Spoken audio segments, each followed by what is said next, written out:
Om Shanti. Good morning. 25 जुलाई 2025 की मुरली।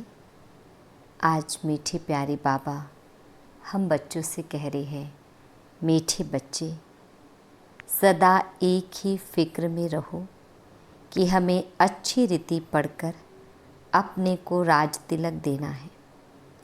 पढ़ाई से ही राजाई मिलती है। मीठे बच्चे सदा एक ही फिक्र में रहो कि हमें अच्छी रीति पढ़कर अपने को राज तिलक देना है। पढ़ाई से ही राजाई मिलती है। प्रश्न है, बच्चों को किस उल्लास में रहना है? दिल शिकस्त नहीं होना है क्यों? दो प्रश्न हैं। बच्चों को किस उल्लास में रहना है? दिल शिकस्त नहीं होना है क्यों? उत्तर है बाबा का, सदा यही उल्लास रहे कि हमें इन लक्ष्मी नारायण जैसा बनना है। इसका पुरुषार्थ करना है। सेकंड प्रश्न का उत्तर है, दिल शिकस्त कभी नहीं होना है क्योंकि यह पढ़ाई बहुत सहज है। घर में रहते भी पढ़ सकते हो। इसकी कोई फीस नहीं है, लेकिन हिम्मत जरूर चाहिए। गीत है, तुम ही हो माता पिता, तुम ही हो बंधु सखा, तुम ही हो। ओम शांति। डिटेल है, बच्चों ने अपने बाप की महिमा सुनी। महिमा एक की ही है और कोई की महिमा गाई नहीं जा सकती। जबकि ब्रह्मा विष्णु शंकर की भी कोई महिमा नहीं है। ब्रह्मा द्वारा स्थापना कराते हैं। कौन कराते हैं? शिव बाबा। शंकर द्वारा विनाश कराते हैं। विष्णु द्वारा पालना कराते हैं। लक्ष्मी नारायण को ऐसा लायक भी शिव बाबा ही बनाते हैं। उनकी ही महिमा है। उनके सिवाय फिर किसकी महिमा गाई जाए? इनको ऐसा बनाने वाला टीचर ना हो तो यह भी ऐसे ना बने। फिर महिमा है सूर्यवंशी घराने की, जो राज्य करते हैं। बाप संगम पर ना आए तो इन्हों को राजाई भी मिल ना सके। और तो किसकी महिमा है नहीं। फॉरेनर्स आदि कोई की भी महिमा करने की दरकार नहीं। महिमा है ही सिर्फ एक की, दूसरा ना कोई। ऊंच ते ऊंच शिव बाबा ही है। उनसे ही ऊंच पद मिलता है तो उनको अच्छी तरह से याद करना चाहिए ना। अपने को राजा बनाने के लिए आपे ही पढ़ना है। जैसे बैरिस्टरी पढ़ते हैं तो अपने को पढ़ाई से बैरिस्टर बनाते हैं ना। तुम बच्चे जानते हो, शिव बाबा हमको पढ़ाते हैं। जो अच्छी रीति पढ़ेगा वही ऊंच पद पाएगा। नहीं पढ़ने वाले पद पा ना सके। पढ़ने लिए श्रीमत मिलती है। मूल बात है पावन बनने की, जिसके लिए यह पढ़ाई है। तुम जानते हो, इस समय सब तमोप्रधान पतित है। अच्छे व बुरे मनुष्य तो होते ही हैं। पवित्र रहने वाले को अच्छा कहा जाता है। अच्छा पढ़कर बड़ा आदमी बनता है तो महिमा होती है, परंतु है तो सब पतित। पतित ही पतित की महिमा करते हैं। सतयुग में है पावन, वहाँ कोई किसकी महिमा नहीं करते। यहाँ पवित्र सन्यासी भी है, अपवित्र गृहस्थी भी है, तो पवित्र की महिमा गाई जाती है। वहाँ तो यथा राजा रानी तथा प्रजा होते हैं और कोई धर्म नहीं जिसके लिए पवित्र अपवित्र कहे। यहाँ तो कोई गृहस्थियों की भी महिमा गाते रहते। उनके लिए जैसे वही खुदा अल्लाह है, परंतु अल्लाह को तो पतित पावन लिबरेटर गाइड कहा जाता है। वह फिर सब कैसे हो सकते? दुनिया में कितना घोर अंधियारा है। अभी तुम बच्चे समझते हो तो बच्चों को यहाँ ओना रहना चाहिए। हमको पढ़कर अपने को राजा बनाना है।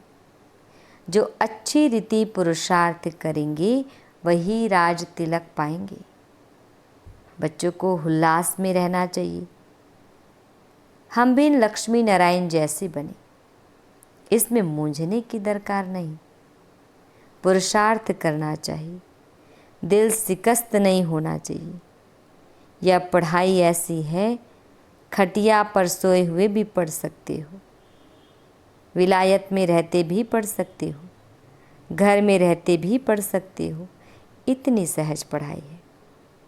मेहनत कर अपने पापों को काटना है और दूसरों को भी समझाना है। दूसरे धर्म वालों को भी तुम समझा सकते हो। कोई को भी यह बताना है तुम आत्मा हो। आत्मा का स्वधर्म एक ही है, इनमें कोई फर्क नहीं पड़ सकता है। शरीर से ही अनेक धर्म होते हैं, आत्मा तो एक ही है। सब एक ही बाप के बच्चे हैं। आत्माओं को बाबा ने अडॉप्ट किया है, इसलिए ब्रह्मा मुख वंशावली गाए जाते हैं।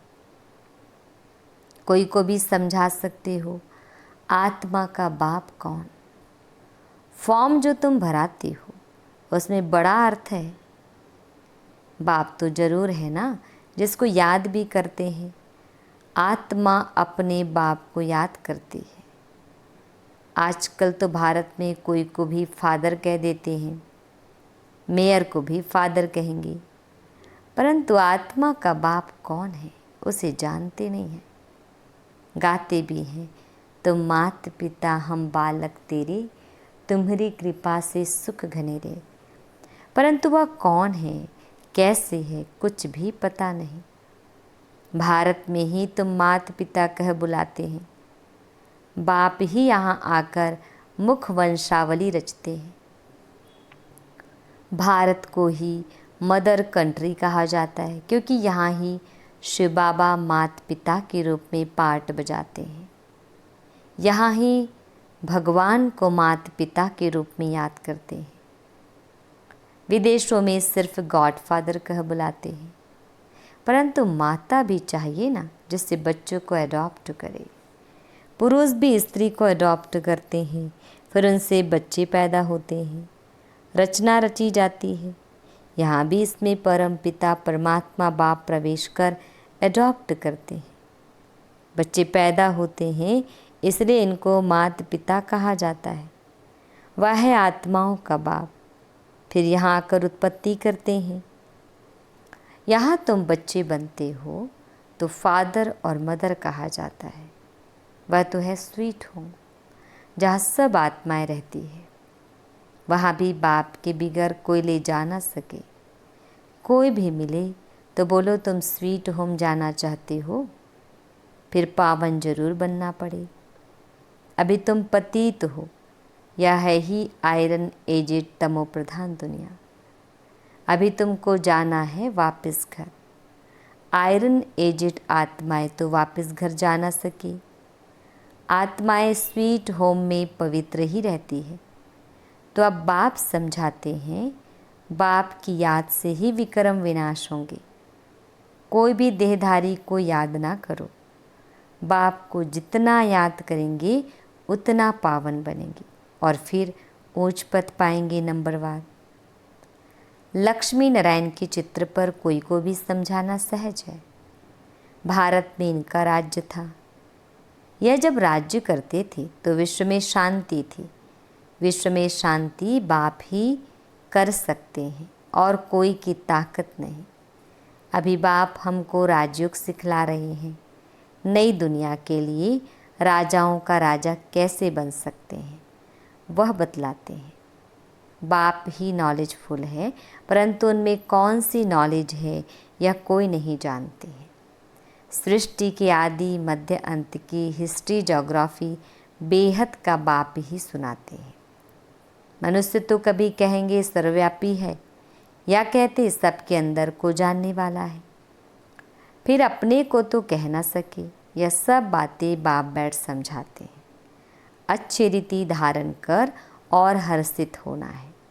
इन लक्ष्मी नारायण का चित्र सदैव हर्षित मुख वाला ही बनाते हैं। स्कूल में ऊंच दर्जा पढ़ने वाले कितना हर्षित होंगे।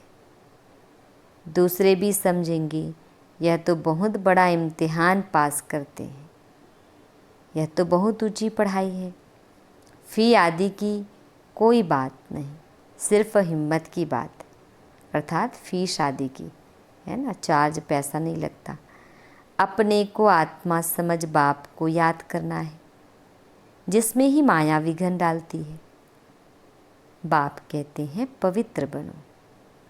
बाप से प्रतिज्ञा कर फिर काला मोह कर देते हैं। बहुत ज़बरदस्त माया है, फेल हो जाते हैं तो फिर उनका नाम नहीं गाया जा सकता है। फलाने फलाने शुरू से लेकर बहुत अच्छे चल रहे हैं, महिमा गाई जाती है। बाप कहते हैं अपने लिए आप ही पुरुषार्थ कर राजधानी प्राप्त करनी है, पढ़ाई से उच्च पद पाना है। यह है ही राजयोग, प्रजा योग नहीं है। परंतु प्रजा भी तो बनेंगे ना। शक्ल और सर्विस से मालूम पड़ जाता है कि यह क्या बनने लायक है। घर में स्टूडेंट की चाल चलन से समझ जाते हैं या फर्स्ट नंबर में या थर्ड नंबर में आएंगे। यहाँ भी ऐसे ही। जब पिछाड़ी में इम्तिहान पूरा होगा तब तुमको सब साक्षात्कार होंगे। साक्षात्कार होने में कोई देरी नहीं लगती है। फिर लज्जा आएगी, हम नापास हो गए। नापास होने वाले को प्यार कौन करेंगे। मनुष्य बाइस्कोप देखने में खुशी का अनुभव करते हैं, लेकिन बाप कहते हैं नंबर 1 गंदा बनाने वाला है बाइस्कोप। उसमें जाने वाले बहुत करके फेल हो गिर पड़ते हैं। कोई कोई फीमेल भी ऐसी है जो बाइस्कोप में जाने बिगर नींद ना आए। बाइस्कोप देखने वाले अपवित्र बनने का पुरुषार्थ जरूर करेंगे। यहाँ जो कुछ हो रहा है जिसमें मनुष्य खुशी समझते हैं वह सब दुख के लिए है। यह है विनाशी खुशियाँ। अविनाशी खुशी अविनाशी बाप से ही मिलती है। तुम समझते हो बाबा हमको इन लक्ष्मी नारायण जैसा बनाते हैं। वैसे आगे तो 21 जन्म के लिए लिखते थे, अभी बाबा लिखते हैं 50-60 जन्म, क्योंकि द्वापर में भी पहले तो बहुत धनवान सुखी रहते हो ना। भल पतित बनते हो तो भी धन बहुत रहता है। यह तो बिल्कुल जब तमोप्रधान बनते हैं तब दुख शुरू होता है। पहले तो सुखी रहते हो, जब बहुत दुखी होते हो तब बाप आते हैं। महा अजामिल जैसे पापियों का भी उद्धार करते हैं। बाप कहते हैं मैं सबको ले जाऊंगा मुक्ति धाम। फिर सतयुग की राजाई भी तुमको देता हूँ। सबका कल्याण तो होता है ना। सबको अपने ठिकाने पर पहुँचा देते हैं, शांति में व सुख में। सतयुग में सबको सुख रहता है, शांति धाम में भी सुखी रहते हैं। कहते हैं विश्व में शांति हो। बोलो इन लक्ष्मी नारायण का जब राज्य था तो विश्व में शांति थी ना। दुख की बात हो नहीं सकती, ना दुख ना अशांति। यहाँ तो घर घर में अशांति है, देश देश में अशांति है, सारे विश्व में ही अशांति है। कितने टुकड़े टुकड़े हो पड़े हैं, कितनी फ्रैक्शन है। 100 माइल पर भाषा अलग। अब कहते हैं भारत की प्राचीन भाषा संस्कृत है। अब आदि सनातन धर्म का ही किसको पता नहीं है, तो फिर कैसे कहते कि यह प्राचीन भाषा है। तुम बता सकते हो आदि सनातन देवी देवता धर्म कब था। तुम्हारे में भी नंबरवार है। कोई तो डल हेड भी होते हैं, देखने में भी आता है। यह जैसे पत्थर बुद्धि है। अज्ञान काल में भी कहते हैं ना, हे भगवान इनकी बुद्धि का ताला खोलो। बाप तुम सब बच्चों को ज्ञान की रोशनी देते हैं, उससे ताला खुलता जाता है। फिर भी कोई कोई की बुद्धि खुलती नहीं।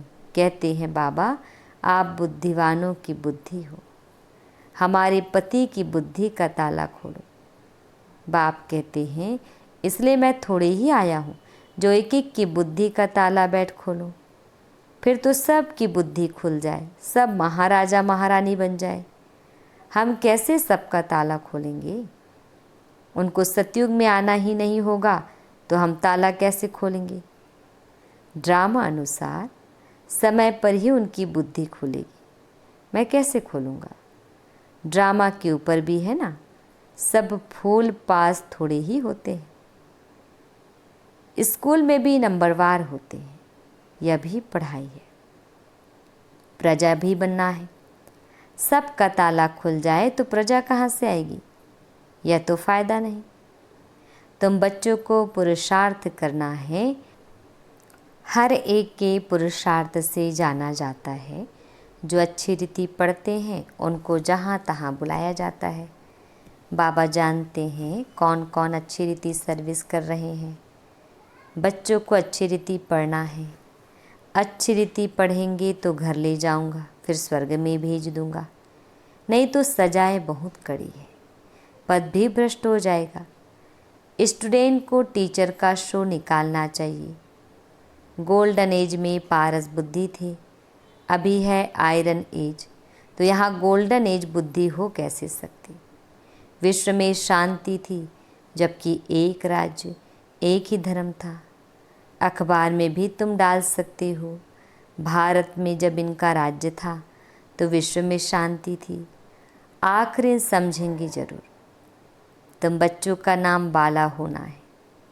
उस पढ़ाई में कितने किताब आदि पढ़ते हैं, यहाँ तो कुछ नहीं। पढ़ाई बिल्कुल सहज है, बाकी याद में अच्छे अच्छे महारथी भी फेल है। याद का जौहर नहीं होगा तो ज्ञान तलवार चलेगी नहीं। बहुत याद करे तब जौहर आए। भल बंधन में भी है, फिर भी याद करते रहते तो बहुत फ़ायदा है। कभी बाबा को देखा भी नहीं है, याद में ही प्राण छोड़ देते हैं तो भी बहुत अच्छा पद पा सकते हैं, क्योंकि याद बहुत करते हैं। बाप की याद में प्यार के आंसू बहाते हैं, वह आंसू मोती बन जाते हैं। अच्छा, मीठे मीठे शिकिल दे बच्चों प्रति माता पिता बाप दादा का याद प्यार और गुड मॉर्निंग। रूहानी बाप की रूहानी बच्चों को नमस्ते। हम रूहानी बच्चों की रूहानी माता पिता बाप दादाजी को याद प्यार गुड मॉर्निंग और नमस्ते। शुक्रिया मीठे प्यारे बाबा, आपका लाख लाख शुक्रिया। धारणा के लिए मुख्य सार है, फर्स्ट पॉइंट है, अपने लिए स्वयं ही पुरुषार्थ कर ऊंच पद पाना है। पढ़ाई से स्वयं को राज तिलक देना है। ज्ञान को अच्छी रीति धारण कर सदा हर्षित रहना है। सेकंड पॉइंट है, ज्ञान तलवार में याद का जौहर भरना है। याद से ही बंधन काटने हैं। कभी भी गंदे बाइस्कोप देख अपने संकल्पों को अपवित्र नहीं बनाना है। वरदान, लौकिक को अलौकिक में परिवर्तन कर सर्व कमजोरियों से मुक्त होने वाले मास्टर सर्वशक्तिवान भव। लौकिक को अलौकिक में परिवर्तन कर सर्व कमजोरियों से मुक्त होने वाले मास्टर सर्वशक्तिवान भव। डिटेल है, जो मास्टर सर्वशक्तिवान नॉलेजफुल आत्माएं हैं, वे कभी किसी भी कमजोरी व समस्याओं की वशीभूत नहीं होती, क्योंकि वे अमृत वेले से जो भी देखते, सुनते, सोचते या कर्म करते हैं उसको लौकिक से अलौकिक में परिवर्तन कर देते हैं।